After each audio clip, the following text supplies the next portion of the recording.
Uma boa noite a todos vocês. Nós retomamos os nossos estudos hoje do capítulo Alma e Desencarnação, onde nós estamos abordando as questões referentes especialmente ao desligamento. O que acontece no momento do desligamento do perispírito das células físicas. E nós vimos no último encontro que existe uma retrospectiva da vida nos momentos finais de desligamento.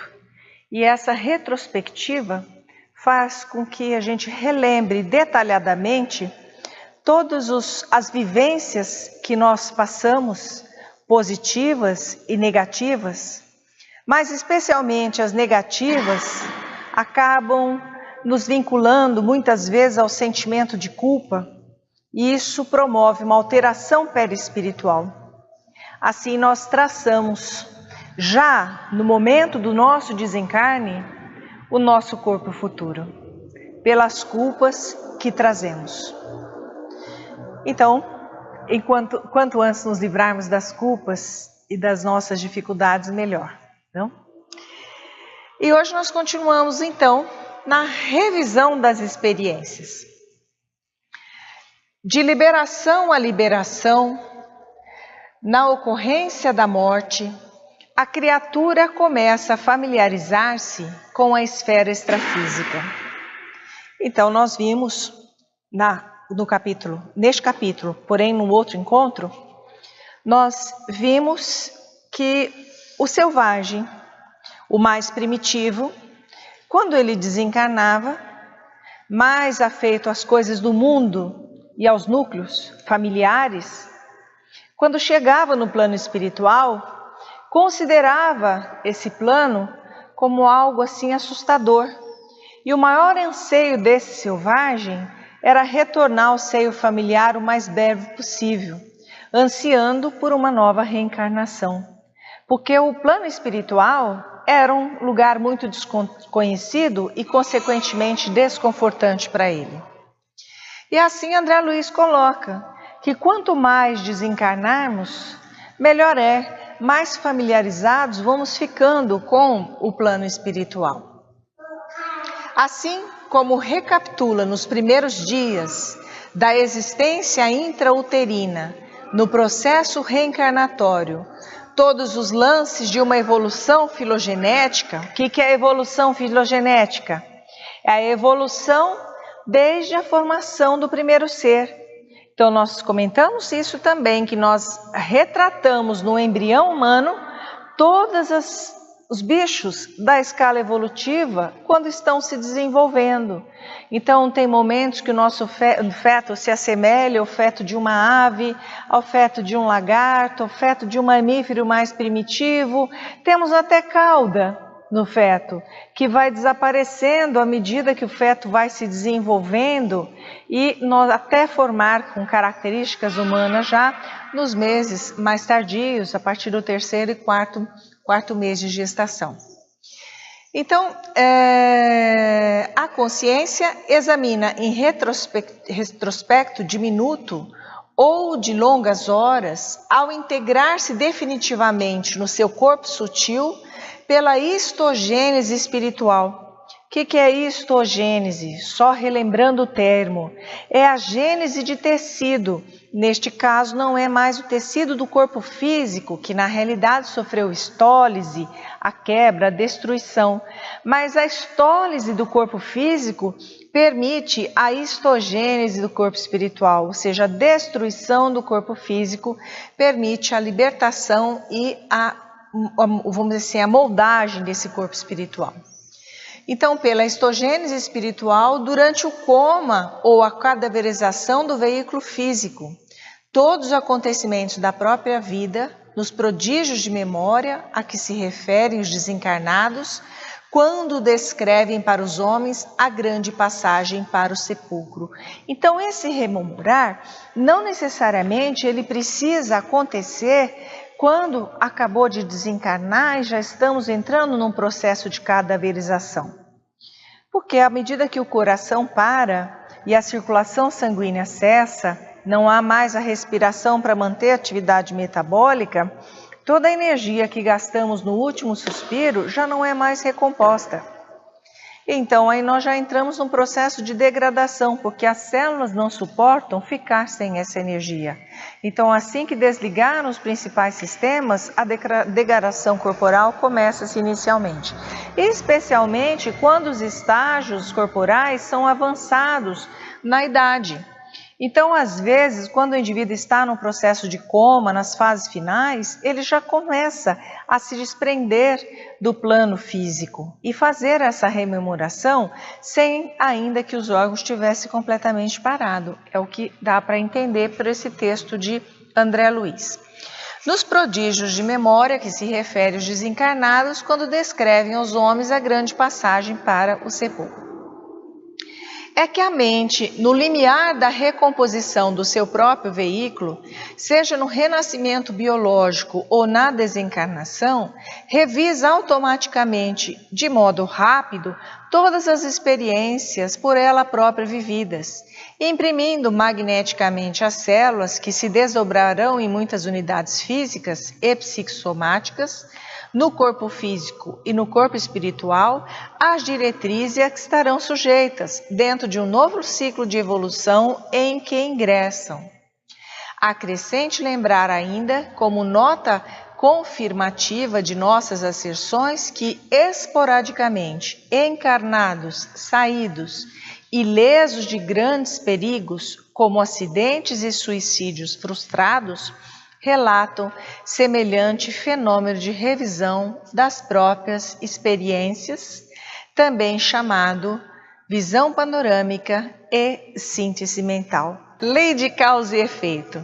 Encetando, pois, a sua iniciação no plano espiritual, de consciência desperta e responsável, o homem começa a penetrar na essência da lei de causa e efeito, encontrando em si mesmo os resultados enobrecedores ou deprimentes das próprias ações. Quando dilacerado e desditoso, grita a própria aflição ao longo dos largos continentes do espaço cósmico, reunindo-se a outros culpados do mesmo jaez, ou seja, da mesma natureza, com os quais permuta os quadros inquietantes da imaginação em desvario, tecendo com o plasma sutil do pensamento contínuo e atormentado as telas infernais em que as consequências de suas faltas se desenvolvem, mediante as profundas e estranhas fecundações de loucura e sofrimento que antecedem as reencarnações reparadoras. Então, a descrição que nós vemos no livro André Luiz das regiões umbralinas vão ao encontro, todas elas vão ao encontro do que ele fala aqui, dessa dificuldade que quando você não está bem, você sintoniza com o que não está bem e automaticamente é uma situação de sofrimento e de loucura, Contudo, é também aí que começa, sobrepairando o inferno e o purgatório do remorso e da crueldade, da rebelião e da delinquência, o sublime apostolado dos seres que se colocam em harmonia com as leis divinas, almas elevadas e heróicas que, em se agrupando intimamente, tocadas de compaixão pelos laços que deixaram no mundo físico, iniciam, com a inspiração das potências angélicas, o serviço de abnegação e renúncia, com que a glória e a divindade do amor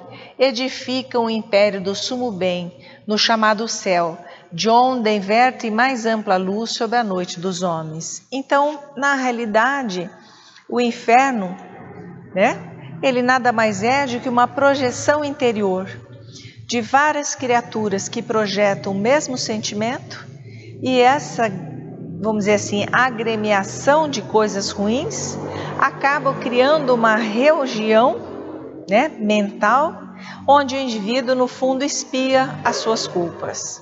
E o céu é uma agremiação, uma agregação de espíritos benevolentes que mentalizam de uma forma extremamente boa, positiva, e organizando regiões de profundo conforto espiritual e de paz. É a compreensão que eu faço dessa leitura. E assim nós colocamos um ponto final nessa lição que foi psicografada em Pedro e Leopoldo por Chico Xavier. Alma e fluidos. Fluidos em geral. O que é um fluido? O ar é um fluido. A água é um fluido. O vapor é um fluido. Em estados diferentes, tá? Que pode se moldar dependendo do vaso que acolhe. A água, por exemplo, se molda a essa garrafa, mantendo esse formato. Mas se eu colocar água na bacia, ela toma um outro formato. Então vamos ver o que André Luiz fala dos fluidos. A consciência que aprender a realizar complexas transubstanciações de força nas diversas linhas da natureza. O que são essas transubstanciações? São as modificações. Nós saímos do estado de pedra, passamos pelo estado do vegetal, passamos pelo estado do animal, chegamos ao estado humano. Qual foi o esforço que fizemos para chegar a esse estado?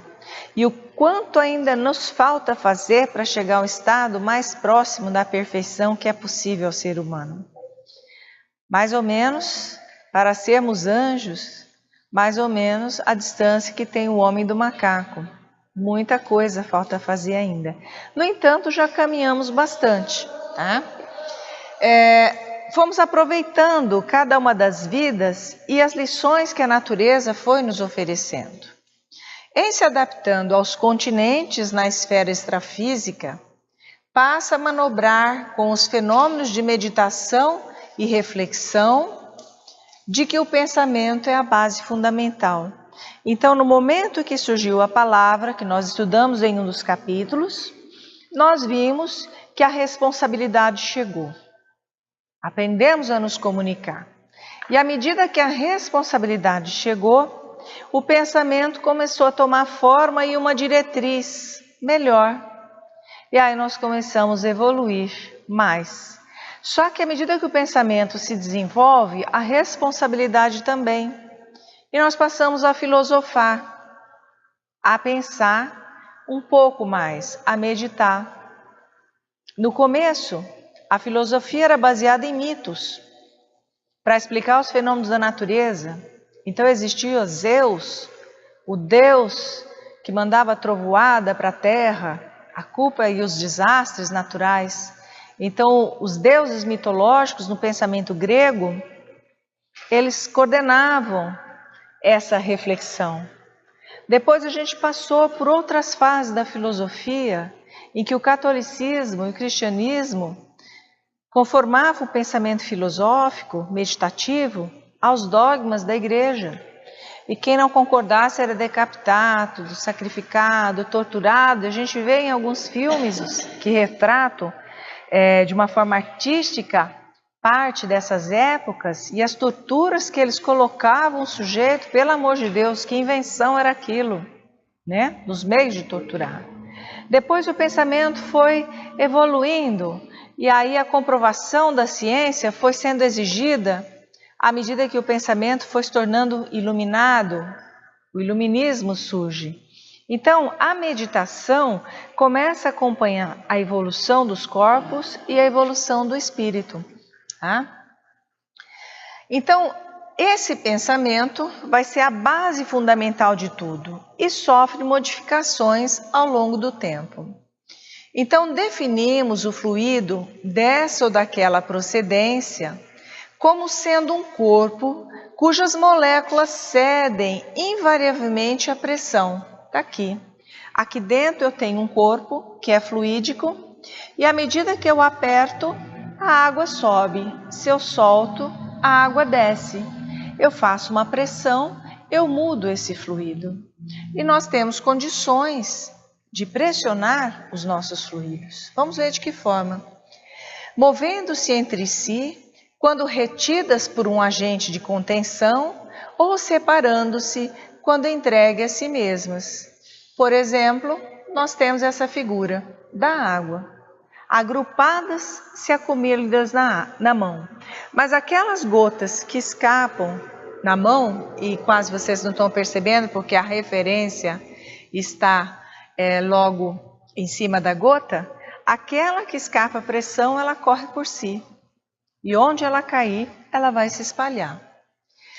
Teremos assim os fluidos líquidos, os fluidos elásticos ou aeriformes e os outrora chamados fluidos imponderáveis, tidos como agentes luminosos, caloríficos e outros mais. Então, o calor você não conseguia pegar, a luz você não consegue reter.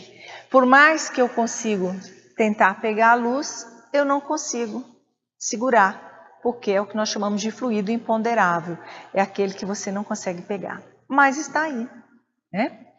Fluido vivo.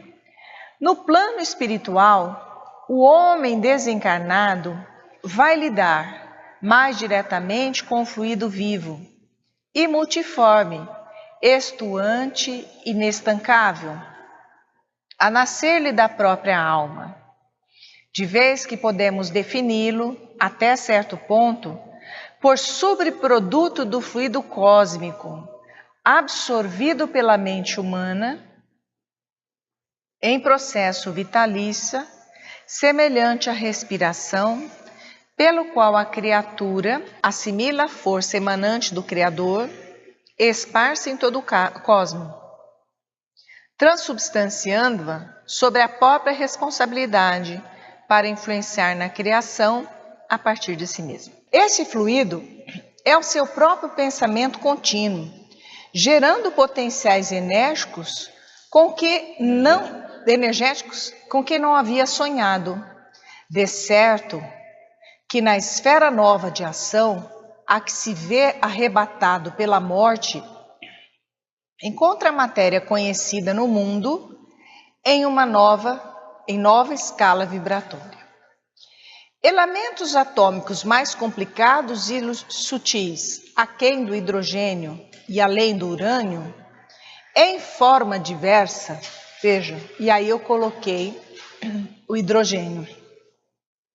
O hidrogênio é o elemento mais simples da natureza, porque ele tem um núcleo que é representado por essa bolinha vermelha, carregado positivamente, e ele tem um único elétron girando ao redor dele. Normalmente os elementos têm muito mais elétrons girando ao redor de si. Isso até gera uma dúvida em alguns mais céticos, dizendo que André Luiz, nesse livro, comentando esse livro, eles alegam que André Luiz entendia muito de medicina, mas não entendia de física.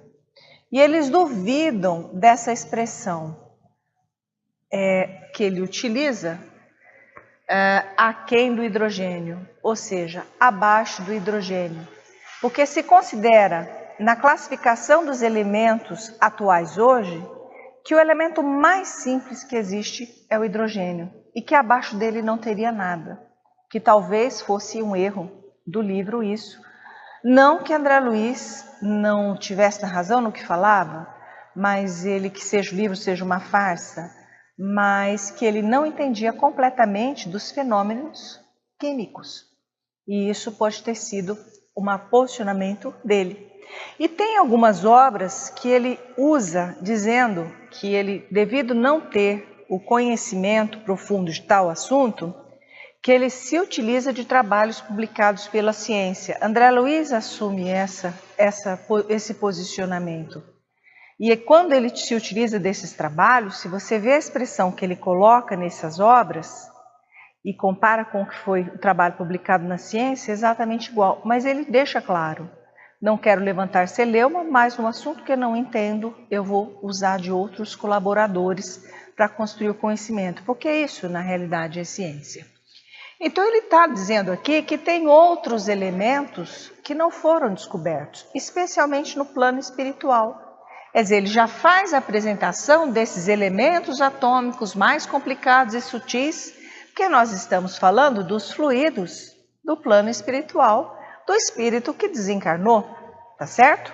Então ele diz que além de coisas além do hidrogênio e do urânio são encontrados. Diversas daquelas que se caracterizam na glébula planetária, engrandece-lhe a série estequiométrica.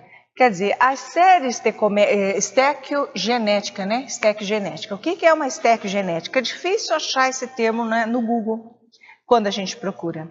Porque são raras as bibliografias que usam esse termo. É um termo muito antigo. Essa estequiogenética, na realidade, é a parte da química que estuda a ligação dos elementos. Então, nós observamos como é que esses compostos vão reagir. O que ele está querendo dizer é que existem outros elementos não descobertos pelo homem que poderão aumentar o número de reações já conhecidas. Nós temos mais de 4.700 reações biológicas dentro do corpo humano. Eu tive a oportunidade de ver um mapa desse publicado recentemente numa rede social. Eu fiquei besta de ver tanta reação química que nós temos. Na realidade, eu já sabia que nós éramos um tubo de ensaio. Eu dizia que era 99% em um tubo de ensaio, mas eu estou dizendo que nós somos 99,99% de tubo de ensaio. Eu acrescentei aí 0,99% a mais na minha convicção dos 99% inicial. Então, nós temos incontáveis reações químicas usando-se de elementos da Terra. Aí existe uma forma de expressão dessa tabela estequiométrica. Por isso que eu não sou médico, você me botou a tabela aqui. Olha aqui, olha lá. Uma tabela. Não, mas você não precisa decorar isso que eu não vou pedir na prova, tá? Em que ele está dizendo aqui, só para você entender, ele vai falar em número atômico e ele vai falar em peso atômico, que é o peso da substância. O número atômico é a posição que ele foi descoberto e o peso é a massa do elemento e dá alguns aqui, tá? Mas isso não é tudo. Agora existe uma outra forma de eu expressar essa tabela, tá? Ela, essa danadinha. Aqui está o elemento, por exemplo, o lítio, tá certo? Aqui tem o número atômico dele, que ele é o terceiro na escala, certo? E nós vamos ver o peso atômico dele aqui embaixo. Por que eu estou mostrando isso? Porque o André Luiz vai usar essas expressões. Então, isso é uma tabela periódica, que a gente chama hoje de tabela periódica, e ela contém os elementos que existem na Terra. Quando se descobre... Ah, lógico que tem. Eu adorava essa tabela, sabia de cor e salteado. Essa é uma característica minha mesmo, né? Gostar das coisas difíceis. O solo do mundo espiritual, estruturado com semelhantes recursos, todos eles miando na quinta essência, é dizer, quinta essência é o que há de mais puro, é o amor, corresponde ao peso específico do espírito. Por que eu falei de peso atômico, peso de número lá, né? Peso específico do espírito. E detendo possibilidades. Ou seja, o solo do mundo espiritual corresponde ao peso específico do espírito. O que é esse peso específico? É o... Um grama. Sim, mas é o que ele carrega de vibração. Porque se o solo que ele vai habitar, ou seja, a região onde ele vai se vincular, é carreado pelas suas vibrações que dão o peso específico desse espírito, ou seja, tem um espírito mais carregado, de energias ruins, né? E isso vai me vincular, né, a um solo específico. E detendo possibilidades e riquezas virtuais, espera-se por ele a fim de povoar-se de glória e beleza. Porquanto, se o plano terrestre é o seio tépito da vida, quer dizer, o seio morno, né, em que o princípio inteligente deve nascer, medrar ou fazer crescer, florir e amadurecer em energia consciente, o plano espiritual é a escola em que a alma se aperfeiçoará em trabalho de frutescência antes que possa desferir mais amplos voos no rumo da luz eterna.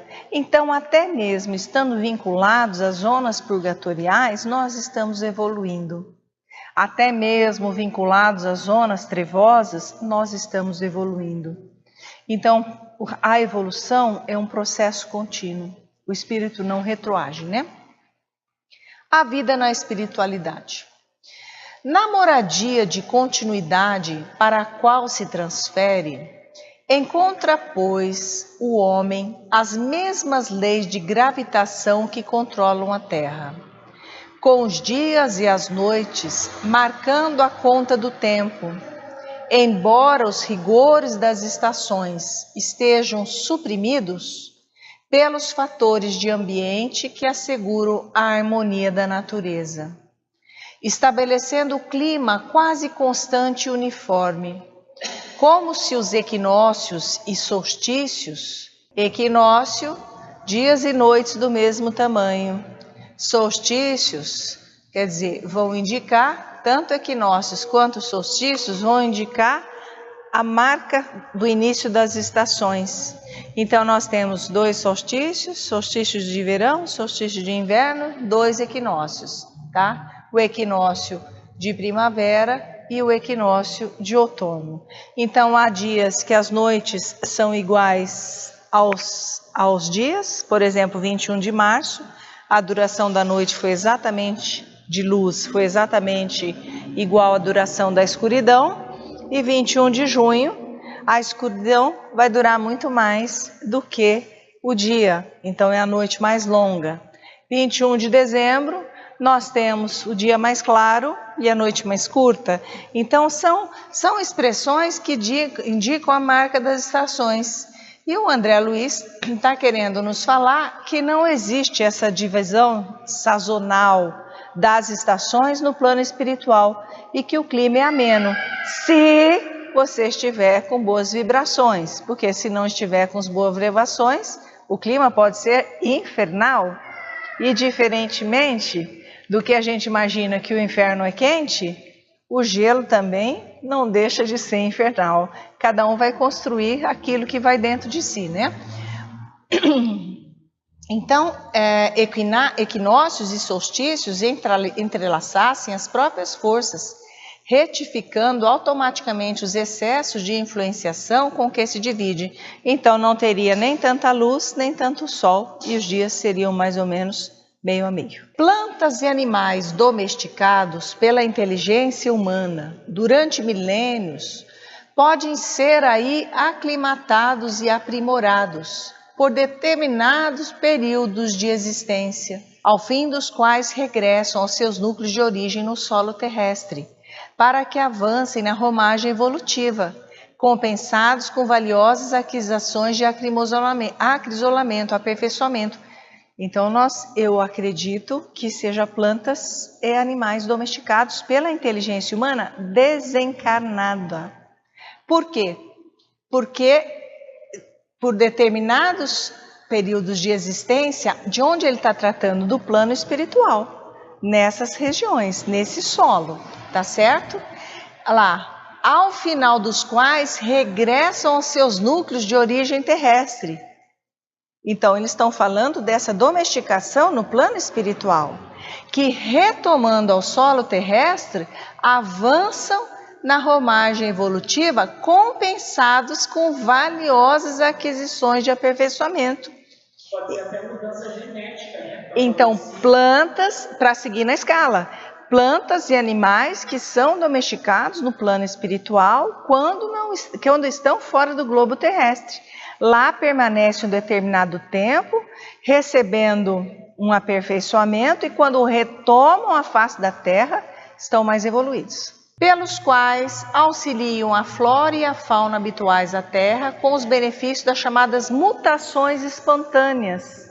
E essas plantas vão sobrevivendo às transformações do globo, são as plantas que vão resistindo. As plantas, pela configuração celular mais simples, atendem no plano extrafísico à reprodução limitada, aí deixando descendentes que mais tarde volvem à leira. O que é a leira? Quando você faz, por exemplo, planta batata, planta 2 fileiras, a leira é exatamente isso, o terreno entre as duas fileiras de batata, tá? Volvem também a leira do homem comum, ou seja, a lide do homem comum, favorecendo, porém, de maneira espontânea, né, a solução de problemas, diferentes problemas que lhe dizem respeito, sem exigir maior sacrifício dos habitantes em sua conservação. O que dá para entender neste momento é que as plantas lá no plano espiritual, então, são preparadas para regraçar o solo, já num solo, numa terra mais evoluída, e já vem com condições de se adaptar a esse ambiente sem gerar problemas para a espécie que está se desenvolvendo também, porque se elas desaparecerem, para todo o processo da cadeia evolutiva. Os primeiros seres se alimentavam das algas do mar, e hoje nós temos muitos seres que se alimentam das algas do mar. Se as algas desaparecerem, esses seres morrem. A maioria do oceano morre. Mas até mesmo na parte do Nordeste, muitos seres se alimentam também de plantas que tem meio do mar. Pois é. E essa planta, o que ela desenvolve? Raiz profunda para buscar água lá no leito. Ela desenvolve folhas extremamente espessas para não perder água. E desenvolve espinhos para se proteger. Então são as características do ambiente onde ela teve que se adaptar.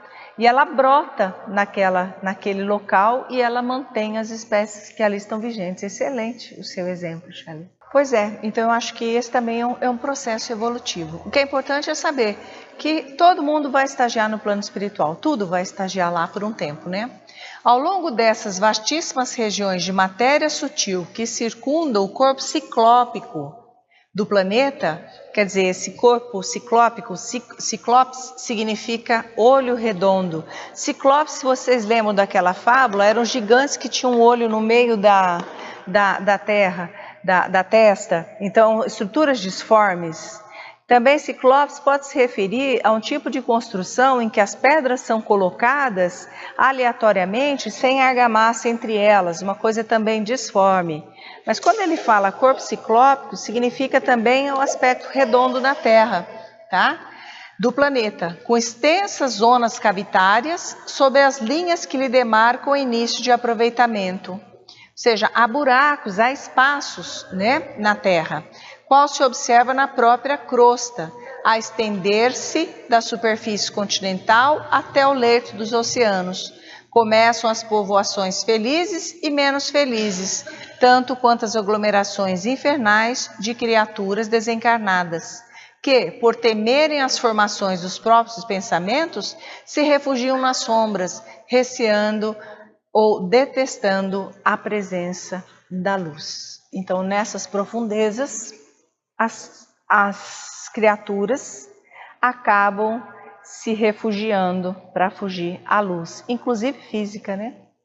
Quando a gente vê a descrição de Inferno de Dante, quando não vem ao acaso essa descrição, provavelmente Dante visitou uma dessas regiões e traçou depois, numa descrição bem detalhada, do que foi chamado e até hoje de Inferno de Dante. E a partir de então a gente tem a ideia de regiões infernais, extremamente quentes, de sofrimento, mas não necessariamente localizadas no fundo da Terra exclusivamente, tá certo?